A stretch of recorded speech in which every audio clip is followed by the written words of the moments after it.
teman-teman, welcome back to my channel keluarga kok. Nah teman-teman, hari ini aku mau makan ini pecelan ya. Ini sudah siang jam 12 ya. Ada sayur, ada kangkung, ada kecambah. Terus aku mau minum ini. Nih ya, tadi aku beli itu loh ya. Ini apa sih tulisannya? Happy to meet you. Happy to meet you. Kecak-kecak dulu. Bukanya gimana? Oh, ternyata ada ini. Praktis ya, kayak di Indonesia itu loh. Praktis. Mungkin ada gininya ini. Aku ambil besok.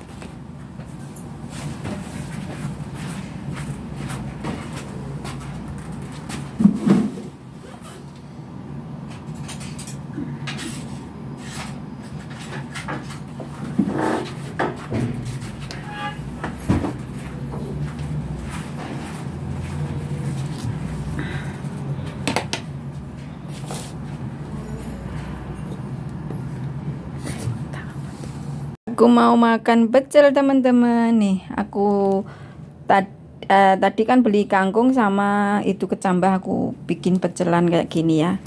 Nggak ada nasinya ini.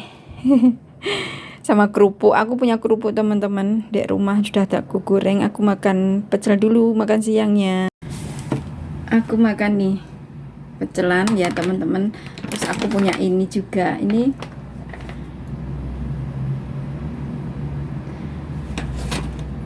kulit ikan telur manis, Malaysia punya. Aku punya dua teman-teman. Jadi aku kemarin itu beli satu, ini dapat satu gitu ya. Terus ya sudahlah, aku cobalah. Enak ternyata. Kalau ini pedes banget. Ini aku pernah makan, kalau ini aku belum pernah ya. Ini pedes banget teman-teman ya. Kayak gitu. Terus aku mau coba yang tadi aku beli itu, minum tadi ya. Bentar ya teman-teman. Rempong. Maklum rumah saya sempit ya. Piye buka ya. Yang aku beli tadi dulu ya. Yang aku beli tadi itu. Sudah aku buka nih. Walah.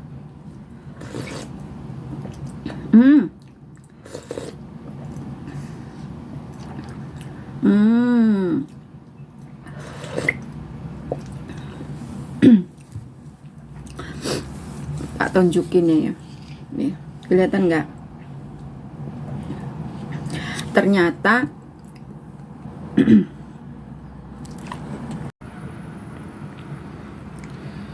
ini nih.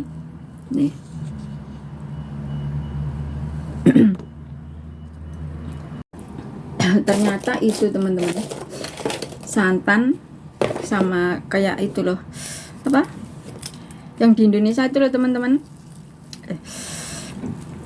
kayak jeli-jeli itu apa, koko di kota apa tuh loh, yang biasa disukai anak-anak kecil, rasanya kayak itulah, pantesan murah.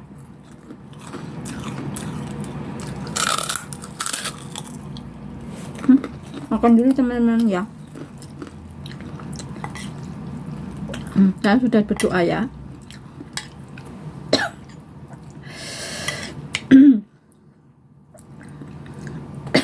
Pedes banget.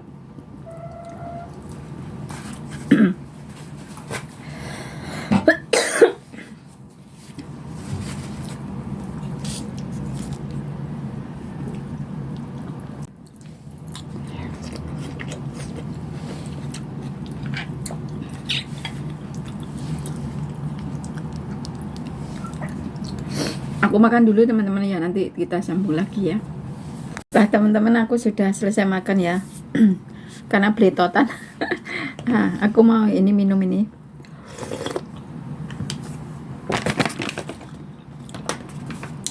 Aku gak makan teman-teman. Kalau pengen aja sih. Kayak santan itu kelapa yang itu loh. Kan ada kalau orang sini tuh kayak di restoran itu ya, kayak kita pesen yicap semaiko gitu ya kalau orang sini. Tapi kalau Indonesia namanya apa nggak tahu teman-teman ya. Kalau di restoran saya itu satu kelapa terus nanti dipakai apa kayak mesin itu. Kalau di restoran tempat kerja saya seperti itu ya, pakai mesin di blender gitu teman-teman ya, persis seperti itu. Kalau di Indonesia itu kan santan ya, jadi dari santan diperes gitu ya. Kalau ini enggak ya seperti itu. Kalau kebanyakan di luar negeri seperti inilah ya, kayak kelapa sudah kering bukan kering atau nggak paham aku kalau, karena saya bukan tugas saya bukan buat minuman punya sih. Tugas saya kan cuma nulis terus bersihin meja, ngantar makanan kayak gitu. Kalau yang ada order itu baru saya kerjain sih, itu tugas saya sih. Tapi kalau soal masak bukan tugas saya teman-teman ya. Tugasnya melayani pembeli dana apa namanya ya, seperti itulah. Nggak cerita panjang lebar sih, nggak perlu lah pokoknya. Karena di sini tuh dapur itu biasanya sudah ada yang kayak yang tukang masak itu kebanyakan di sini kan laki-laki ya. Jadi dapur itu biasanya sifunya itu yang tukang masak itu loh. Yang tukang masak itu kalau Indonesia apa sih, lupa aku. Itu 2 orang. Itu khusus yang masak itu kayak yang makanan Cina punya lah, itulah semua itu sifunya. Untuk yang nanti ada lagi yang kayak misalnya restoran kita itu kayak ada mie, ada tambahan-tambahan itu nanti satu lagi. Jadi di restoran itu ya teman-teman, bukan satu dapur itu khusus ini enggak. Jadi dapur itu dibagi, ada yang khusus bagian mie sendiri, ada yang khusus bagian mie ayam sendiri kayak gitu ya. Dimanapun sama sih setiap restoran seperti itu sih, kecuali kalau restoran yang kayaknya Yamcha pun sama sih. Karena aku lihat di tempat ini building rumah saya ini, shopping center ya kalau ngomongnya itu aku lihat pun sama. Karena aku sering masuk situ karena temanku kerja di situ, orang Hongkong sini sih. Dan ada pertanyaan buat saya sebenarnya udah lama banget, udah dari tahun 2024 kemarin ya. Karena aku baru sampai jawab sekarang kan, karena lagi nyantai nih. Hari ini kan aku belum masuk kerja, minggu depan sih baru masuk sih. Tapi cuma masuk 2 kali, 1 minggu 2 kali sih. Karena saya memang ngambilnya 1 minggu itu 2 kali saja sih. Enggak mau yang kayak dulu setiap hari masuk, itu enggak sih. Jadi lebih nyantai gitu loh, sesuka saya sih.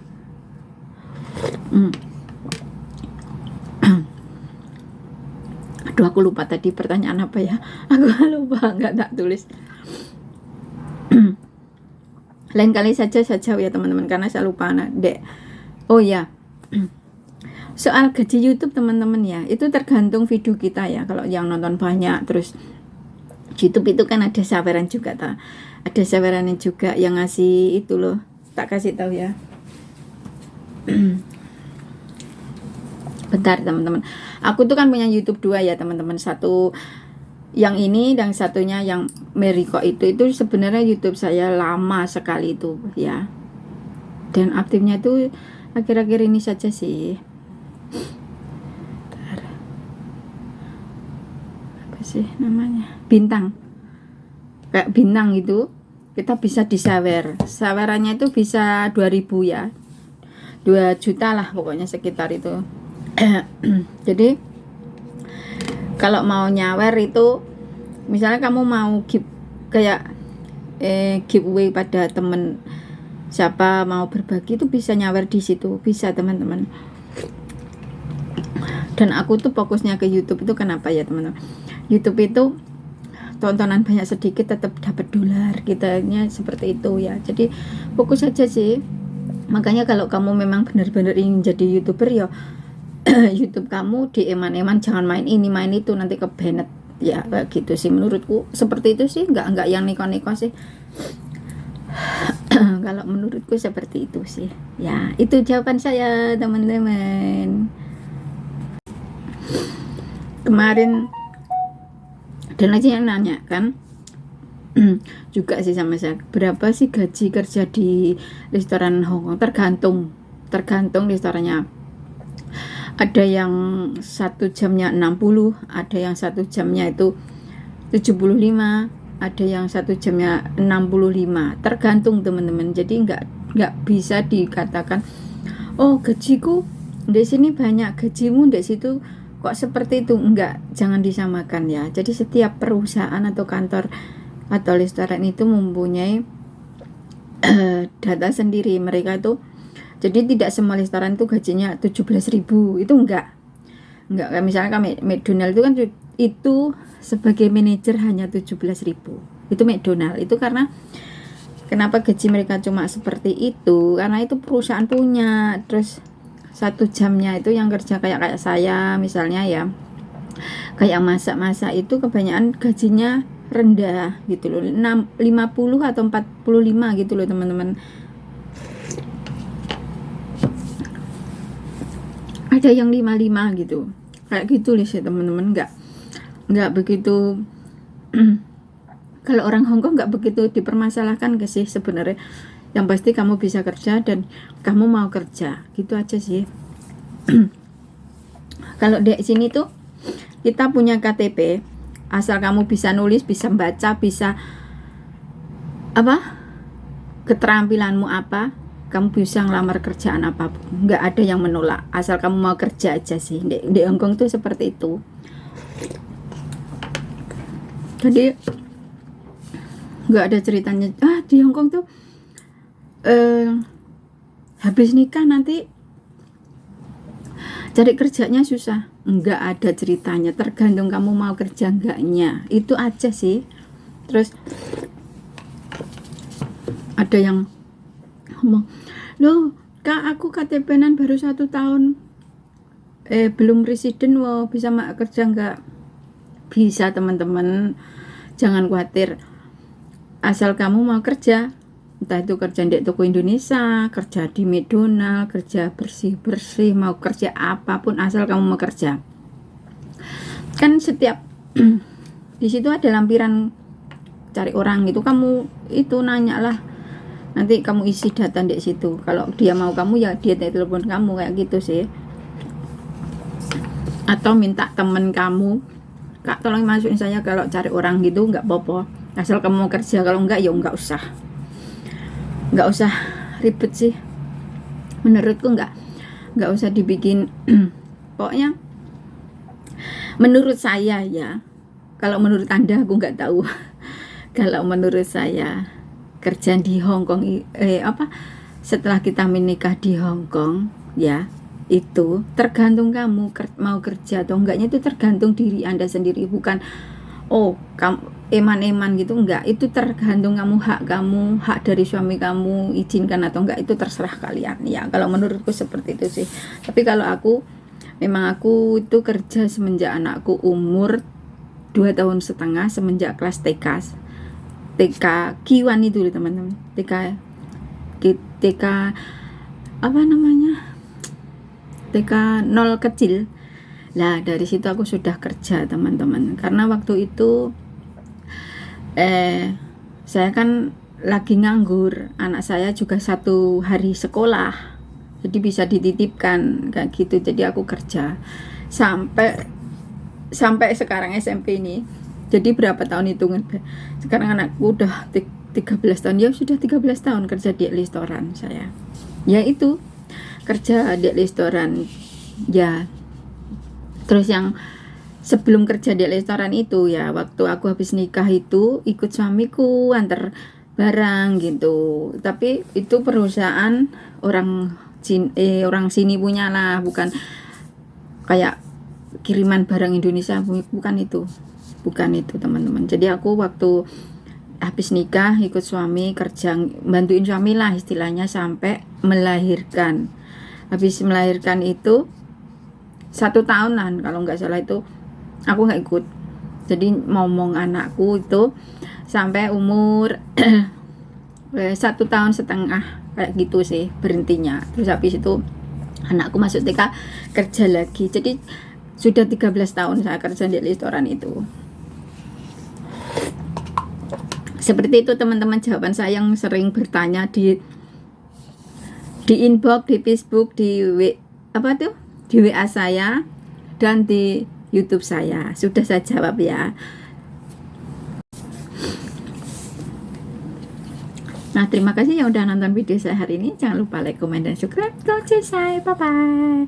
Ketemu next video.